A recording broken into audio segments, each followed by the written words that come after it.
Hello, you guys, and welcome back to our lecture number 4. We have some ground to cover. I hope that you guys are doing well. Today, we're going to talk about a very interesting topic. Actually, it's dear to me because, well, it's my own experience as a foreigner in many places, pretty much everywhere, including my own country of birth, right? Because you change with time. And we're going to talk about the physician. In this particular case, we're going to obviously related to the healthcare and communication context and this thing that we call cultural competence or competency. And in the title of the lecture today is Physician Cultural Competence and Cross-Cultural Communication Improves Care, which we want to explore. And we're going to try to define these very complex concepts. And one of the most difficult things about discussing culture, which reminds me, I do teach, maybe some of you took my class, my intercultural communication class, is that it's one of those terms that we feel, we believe, most people do, that we understand it because, culture, right? And I live in a culture, I have a culture, so how difficult could it be? Well, that makes it even harder because we assume a lot of things, and you will see here that at the very end, through the entire presentation today, to the entire lecture, I want to talk about how we need to be aware that we do exist and we experience our own culture and we're not aware of it, just like the fish in the water. So let's go. First of all, several cultural issues may cause problems in cross-cultural encounters, and according to research and some authors, actually these are some of them is the authority. So there's obviously a power distance among the authors and among the protagonists of communication events. In this case, could be a doctor, physician, a nurse, healthcare provider, and patients. Physical contact too, because obviously culturally speaking, all of these aspects and physical contact is one of them. They are very different, like what we estimate that is acceptable, correct, good, bad. Changes with culture. Communication styles, gender, sexuality, and family. All these aspects, all these variables, these contexts, they have a great influence in the communication experience, and in particular in healthcare, and when we take into account the cultural context. Now, physicians should try to understand how the patient understands his or her illness using skills in interpreting both, the verbal and nonverbal cues. Nonverbal is big in cultural, in intercultural communication. Since it's one of the main sources of miscommunication and misunderstanding.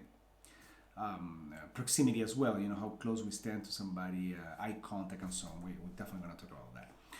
An important aspect of this is, like I show you those different factors, is the role of the family in the decision making process. In many cultures, should be acknowledged when discussing a treatment plan or illnesses or sensitive issues, like obviously healthcare is one of them, and specifically in the context of end-of-life issues too, which every culture treats them differently.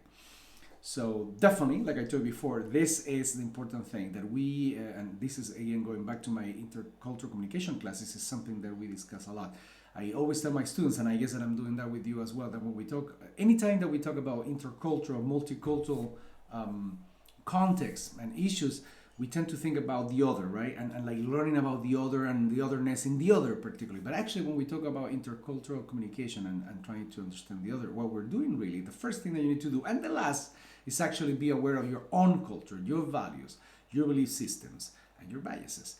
What that means is basically that, like I said before, using this, it's a cliche, but it's perfectly true when we talk about culture, this idea that, culture is invisible for us. So what you do, what you like, what you dislike, proximity, nonverbal cues, the communication styles. Let me give an example. That it's actually very present to me every time I go back to the States. Every time I am in the States, and also when I'm not in the States, because I'm reminded of it, is this term of passive aggressiveness, for instance, which is a very American one, maybe Anglo-Saxon to some extent. Now, what we describe using that phrase, a term, the passive aggressiveness, which, by the way, I learned only in English and in the context of my experience in the United States, it may be experienced, but it's experienced differently, and we definitely don't use it. We don't have a word for that in Spanish. In French, we don't have it as either. So it's a very interesting experience. That, interesting enough, of course, when I am in the States, I can recognize it and I name it because it is a thing. And this may be a little bit difficult, but in other cultural contexts, like here in France, or when I go back to Chile or South America, and other places that I've been, Germany, Austria, and so on. I mean, well, actually, that's interesting. Maybe in Germany and Austria, in my Germanic experience, and this is just anecdotal and my own take on it, but I have been able to recognize that I would call passive aggressiveness, and it's related to communication and the way we communicate, direct communication, anyway.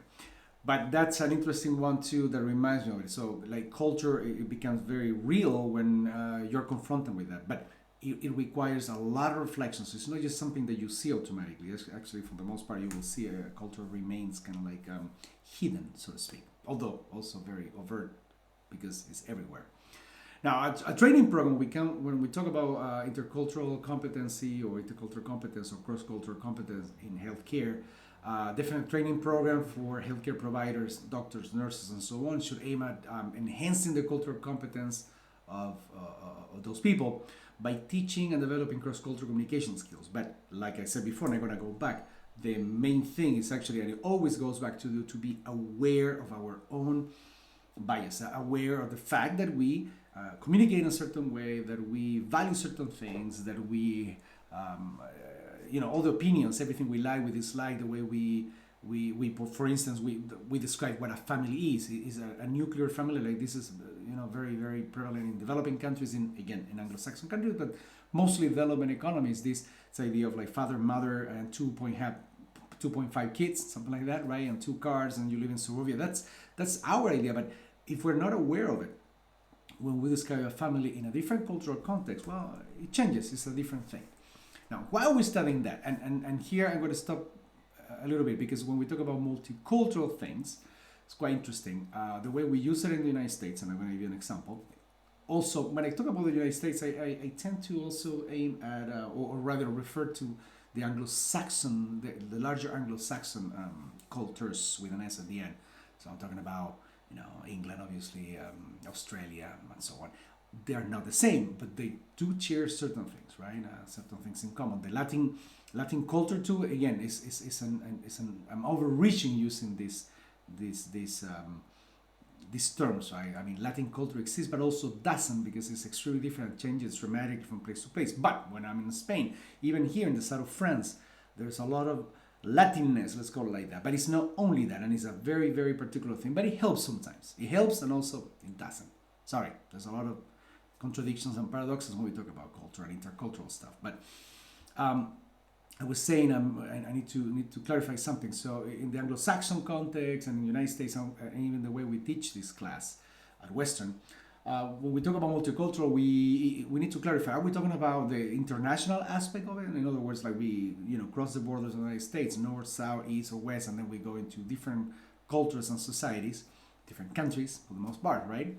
And that constitute, I guess, we will recognize it as a different culture. But also, increasingly so, we talk more and more, or we refer to multicultural as certain aspects, particularly related to identity, which, by the way, incidentally, is another class that I teach: identity, difference, and communication. But like we talk about gender, we talk about social class, we talk about ethnicity, and so on, and those aspects too become part of culture. So our blacks in the States constitute a culture. Our Hispanics in the state constitute a culture. Even you may go as far as say, like, well, what about identity issues, right? Talking about gender and sexuality. I mean, should we refer to those as cultures? Well, de facto, actually, at Western, for instance, at our university, we do have the multicultural building, which recognizes it, I guess, or at least uses label a huge umbrella of different groups that somehow we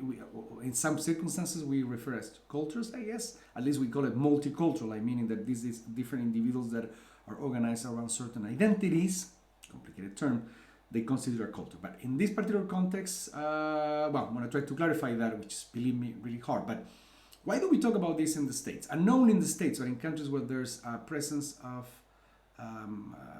minorities and different groups, right? So in other words, there's not an homogeneous group of people that share an inherent set of values and beliefs, which is the most accepted, most common definition of culture. Now, that is true. I mean, it's true in France, it's true even in Chile. We have a lot of immigration lately, and it's certainly true in the States. So we talk about population, that it is the result of immigration, for instance, which in the States is very important, in particular Hispanics. So what is culture then? As I told you before, I mean, one of the most accepted, most commonly used ways to define culture is beliefs, behaviors that we learn. That's important because we are not born with a culture. We actually acquire the culture through communication. And so, in other words, it's a behavior and beliefs that are learned and shared by members of a group, of a human group, right? So culture is, by definition, a human endeavor. It's a human phenomenon. Now, culture encompasses, though, more than just ethnic, racial, national, and gender designations, which is, I'm trying to clarify those two things. And this is important, though, because, like, being black, like, and you need to be careful about that. Being black doesn't mean that you're not. This is a tricky one. For instance, like ethnicity, the color of your skin, like my own color. Let's talk about my own color, I guess. Being brown, I guess, doesn't carry cultural elements to. There's no genetic culture, and you gotta, stay away from that idea that there is kind of like a relationship between, let's say, physical appearance and culture.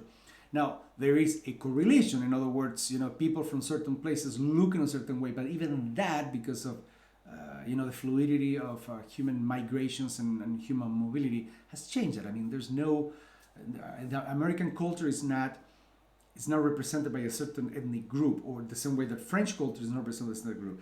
It may have been, even in our imagination for the most part, been the case at some point, but not really. I mean, it has never been the case. Culture is something, again, there's certain symbols, language is a main aspect of it, but certain things that we share, the ability to recognize commonality, actually, it is actually, the sign of culture. So it's important to differentiate those two. So culture, as any group of people who share experiences, language, values that permit us, that allow us to communicate knowledge, not share, but those outside the culture. So that's the kind of thing. And again, there's different elements and nuances to this. So we do have, to some extent, a certain global culture. I mean, you guys are familiar, I'm assuming, with Gangnam Style, or like K-pop, or like South Korean music styles and movies and so on. So we do share certain things, and I can assure you that anywhere, pretty much any corner on this planet, you can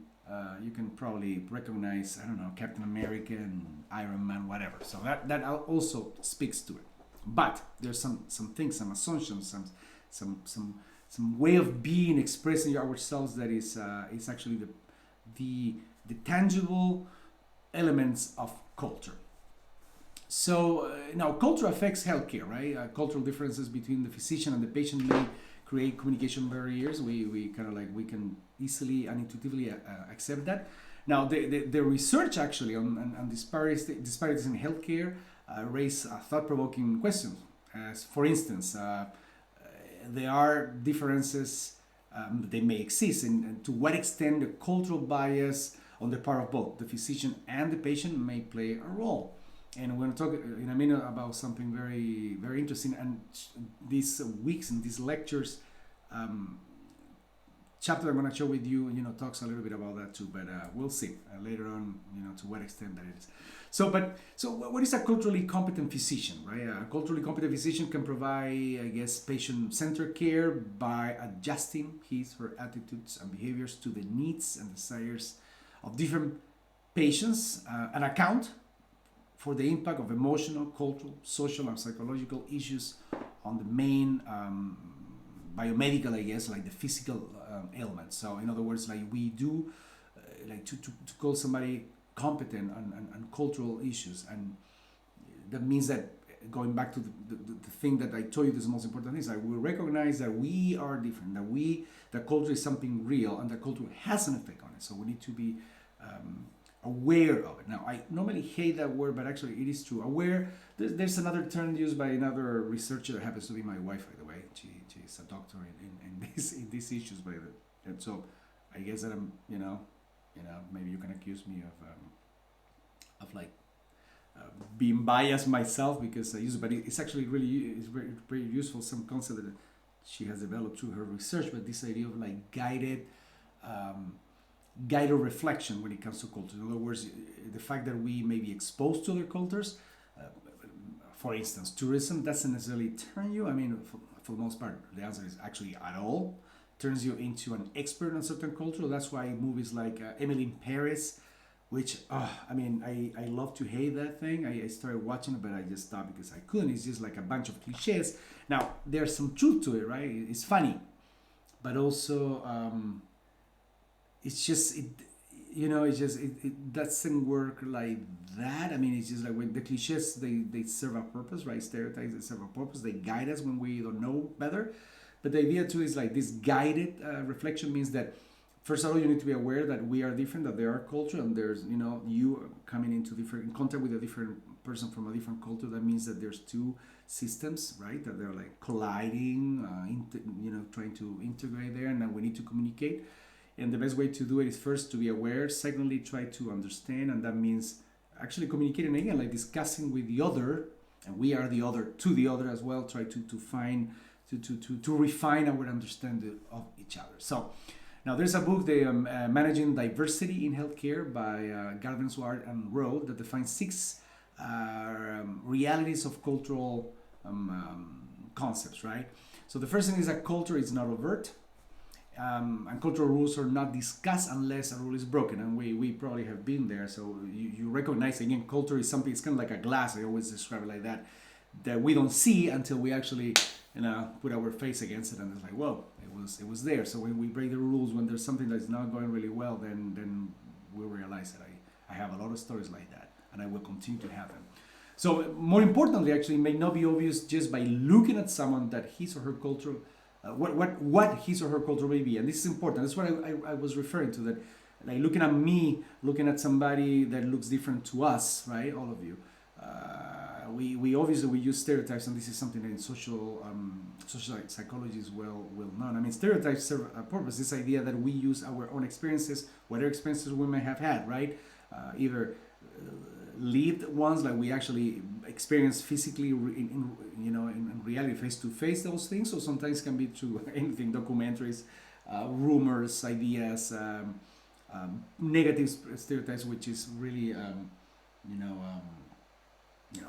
if you're racist, you have a certain preconceived ideas about certain groups. So you may have never encountered a representative of that particular race that you decided to hate, but you certainly have opinions about it, and that is going to modify the way you communicate and receive and welcome or not somebody else. So careful about that, because it's something that we need to do. Like, okay, so you see somebody that is brown, you may assume that they're Hispanic, and then you may assume that you know a lot about them, but the truth is that you can. I mean, there's all other sorts of elements, socioeconomics. So you may have a student, you may have a student that just like is visiting a country that looks like somebody else who's actually an immigrant that immigrated to the United States because of economic reasons, because of there's different reasons. So the other aspect is we're essentially ethnocentric. So we all, in other words, feel that our own culture is best. Now, best maybe is a little bit extreme, but really that's what at the end means. But ethnocentrism really is something that comes naturally to us. Everything we do is normal. Where you guys eat, I can definitely vouch for that. Like how much exercise is good exercise. I mean, I remember like going back to the States. I told you some stories before in other lectures, but going back to our kids, we discovered 2 years ago, 2018, I remember, that everybody in our kids' age group, like 10, 7, 6, 9, something like that, at the time, they were eating this like fishy looking, I forgot the name, fish, cheese, whatever. First of all, coming from France and my kids growing up in France, I was like, that's first, it's not cheese, and why are you eating that? It was disgusting for us anyway. You don't have to agree with me.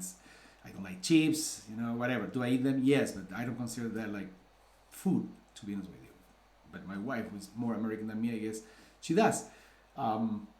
So anyway, but so anyway, what we do, the way we eat, what we think, the way we live, the way we dress, well, obviously that for us is normal. That actually it is ethnocentrism. The only cure, I mean, if you needed to be cured from ethnocentrism, which when taken to an extreme is chauvinism, nationalism, and racism even, is to be aware of it and to just be firmly attached to this idea that we need to just understand that we have biases and there's no way around it. Everyone, including myself, everybody.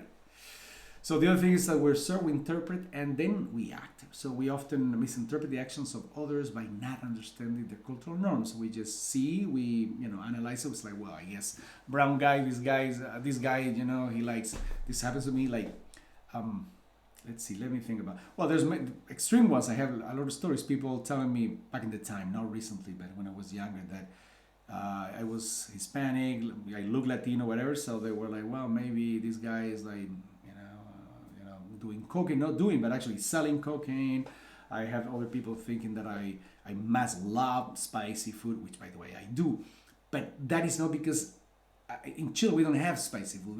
Not spicy really. Then I live in Mexico. I was there just last year. Now that is spicy. I like la masala to Indian food, but it's not something that now everybody in Latin America cooks with the same ingredients. Latin America is kind of like huge. Same in the States, by the way. The other thing is we may not know when we're offending others. We just do it. And this is something that requires a little bit of understanding from both parts. It happens when two cultures, I've done it. We kiss in France and in Chile, we kiss men, females, all the time. When you say hello, when you say goodbye, you kiss everyone in the room. And, that's quite shocking for Americans the first time they go abroad. And for me, not anymore, but at the time when years ago, I remember just like kissing everyone. And then some people welcomed that, I guess, and some other people felt very offended by it, and I was not aware of it, right? Particularly when I was kissing women, and again, I was just being polite. I was being normal, right? But now I know better, I guess. The other thing is awareness and knowledge increases our choices by becoming more aware of our differences and possible barriers in relating to people of diverse backgrounds. We will have great opportunity for successful interactions, obviously. So raising self-awareness regarding our own value system and potential for bias is crucial. It's a crucial step in becoming a culturally competent health care provider. So like I said before, it always goes down to that, being aware of our own biases, limitations, but not our own only. Actually, everyone lives that experience, ethnocentrism and so on. So effective communication is essential in establishing a diagnosis, of course, and a treatment plan. So cultural competence, as it relates specifically to the medical interview, refers to the skills required for a healthcare provider to conduct an effective interview, asking questions, right?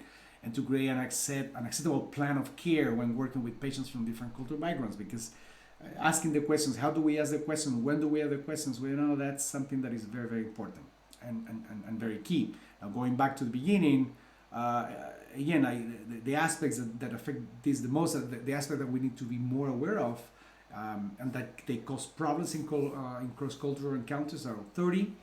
Physical contact, communication styles, gender, sexuality, and family, like we discussed before. So those are aspects. Actually, I should go back there.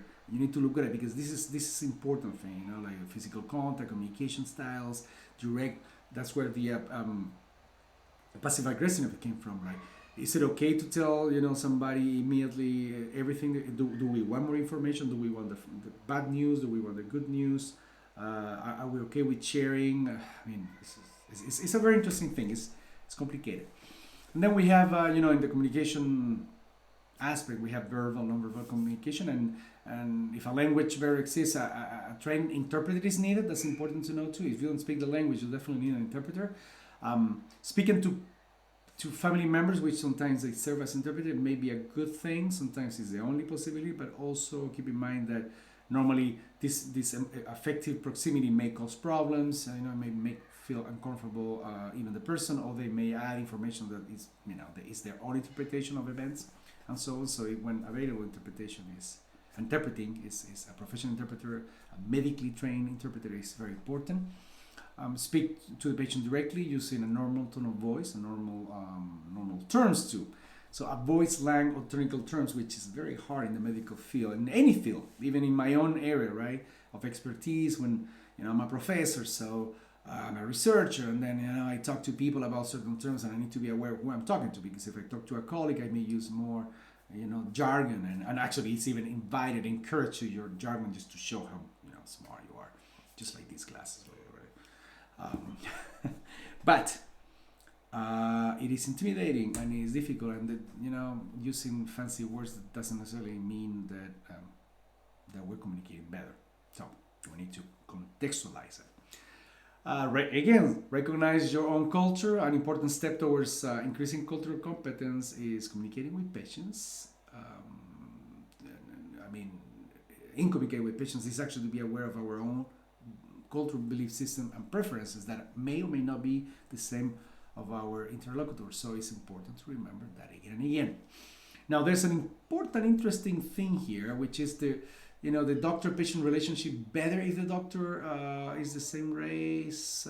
I put culture there because, again, I told you, well, there's two things. There's research, and this is actually that myself, not only myself, but I feel very torn about it, is that, and I think that I gave you already the link to an NPR podcast that discusses these issues, right?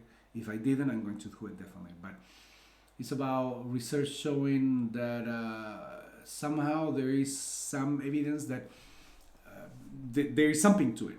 So compare with black respondents with non-black physicians. So in other words, black respondents to these in these surveys actually show that when they are paired with a black respondent with a black physician, they're more likely to rate their physicians as overall excellent, and they as also recognized as being treated with respect, which makes sense. Also, they are more likely to stay. They receive preventive care and all the care they needed. So that to me shows that there's an understanding. Now, Hispanics, for instance, another important group in the States, is the same thing. Hispanics, patients with Hispanic physicians, in these studies, they were more likely to be satisfied with the healthcare overall, but not necessarily with their physicians, which is very interesting, is like the care. So there are differences. Now, the reason why I put culture next to race is because, again, like I told you before, that's a very tricky thing. In the States, we tend to confuse both, and that's caused for a lot of problems. In this class, in all my classes, I always try to bring that this distinction is fundamental. You are not, for instance, when it came again to COVID or many other outcomes, like it is true that African Americans overall and in average actually they have worse overall average outcomes, health outcomes. Now, is that because they're black? No, there's no. This is the thing too. I mean, there's very few and there's some, but I won't even get there because there are it's a very minimal thing. But yes, different ethnicities, they do have apparently, again, I'm not an expert at that particular thing, and plus it's a very tricky one, but they may have certain elements that may be related to ethnically related aspects of our physical and mental, in some cases, makeup. But that's actually rationalizing something, and I'm not comfortable doing that, because really when further research normally reveals is actually that really we're talking about culture and socioeconomics, we're talking about even gender, actually, geography, all those kind of things. And I am a big, I'm not the only one, but a big proponent that in this particular case, we're definitely talking about culture in the sense that there are groups that share certain communication styles, for instance, also are discriminated against, and that discrimination may be even like geographically speaking, where do they live, and they're like, that kind of stuff. Or there's some other elements too, for instance, like what a family means. So big families in certain, cultural groups versus small families, and all that, particularly so-called white Anglo-Saxon, which actually always related to keep in mind that too, to not just, at all the color of the skin or ethnicity. It's actually related mostly to social-cultural aspects, so like socioeconomics, so upper middle class, lower middle class, so even between, blacks and black Americans, white Americans, Hispanic Americans, and Latinos. If you isolate certain variables, and then you look into sociocultural aspects, socioeconomics, then they do share more things that actually separate them, right? And there are differences, but socioeconomics means you live in a certain place, you go to school, you have a certain level of care, and so on, and those, they do have a big effect. But definitely it's a very interesting and thought-provoking aspect, and definitely. Now, something that I want to leave you before we finish it, because we're almost there, is that there's something that called the cultural blind spot syndrome, and that refers to the sometimes erroneous assumption that no barriers exist if the patient seems to be similar to the physician. So here we go again, the idea that, well, the fact that I look like my doctor doesn't necessarily mean that we share a common culture. So please understand that it's very important. I do come from a rather privileged background in Chile, where I was born, right? And that actually, I never had to emigrate to the States in like, I don't know, rush or difficult conditions. So I went as a student, master's students, and I continue at work. I'm a professional. I don't know, my experience. I'm married, actually, as you can see the picture behind, to a blonde American woman from Michigan. That's like the heartland of America. So, middle class, because of my wife. So, again, the racially concordant physician-patient relationship may not be successful at all if there is discordance in other determinants of culture, such education level, like I'm saying, the socioeconomic status, or even the degree of assimilation into the mainstream culture. So in my particular case, I mean, this is me speaking, right? But I do feel fairly well adapted. I like my IPA beers, talking about the Pacific Northwest. I'm a big skier. I love skiing, right? Although I don't love skiing in Mount Baker.